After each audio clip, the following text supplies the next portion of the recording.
যদি কোনো গার্মেন্টসে এরকম মনোগ্রাম থাকে এবং ক্রস দেওয়া থাকে, তাহলে বুঝতে হবে ওই গার্মেন্টসে কোনো আয়রন দেওয়া যাবে না। আসসালামু আলাইকুম রহমতুল্লাহ। প্রিয় ভিউয়ার্স, আজকে আমরা টপিক নিয়েছি care level instruction. Care level instruction অত্যন্ত গুরুত্বপূর্ণ একটা বিষয়।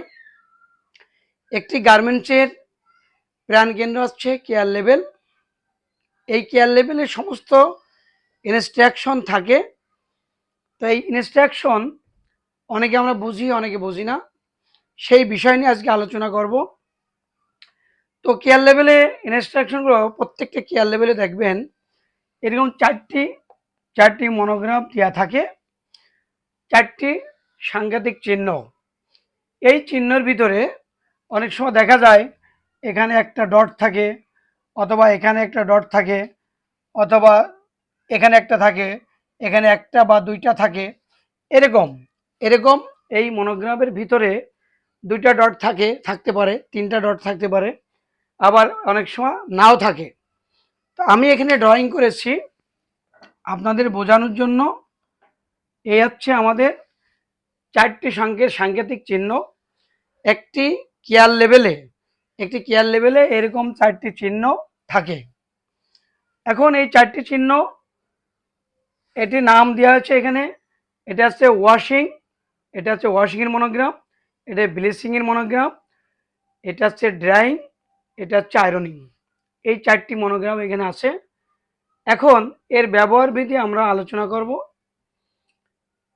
এটা হচ্ছে শুধু বোঝানোর জন্য মনোগ্রাম আঁকা হয়েছে, ড্রয়িং করেছি। আর এখানে এই মনোগ্রামের এই যে ফুটা, একটা ফুটা, দুইটা ফুটা, তিনটা ফুটা কি জন্য দেওয়া হয়েছে, এটা আমরা আজকে আলোচনা করব, এটার ব্যাখ্যা করব। তো আমরা এই যে চারটি ওয়াশিং, ব্লিচিং, ড্রাইং, আয়রনিং রয়েছে, তো আমরা একসাথে সবগুলো আলোচনা করতে পারবো না, অনেক সময়ের ব্যাপার। তো আজকে আমরা আয়রনটা নিয়ে আলোচনা করব, এরপরে ধারাবাহিকভাবে আমরা বাকিগুলো আলোচনা করব। এখানে এই চারটি মনোগ্রামের ভিতরে এই আয়রন একটি মনোগ্রাম। এখন আয়রনের দেখা যায় কোনো কেয়ার লেভেলে আয়রনের একটি ফুটা রয়েছে, কোনো আয়রনের দুইটা ফুটা রয়েছে, কোনো আয়রনের তিনটি ফুটা রয়েছে, এবং কোনো আয়রনে এরকম ক্রস দেওয়া হয়েছে। এখন এই ক্রস কি, তিনটে ফুটা থাকলে কি হবে, দুইটা থাকলে কি হবে, একটা থাকলে কি হবে, এটা নিয়ে আপনাদের সামনে ব্যাখ্যা করব। দেখেন, এই যে আয়রনে একটি মাত্র ফোঁটা, এটা হচ্ছে লো লো হিট, লো টেম্পারেচার।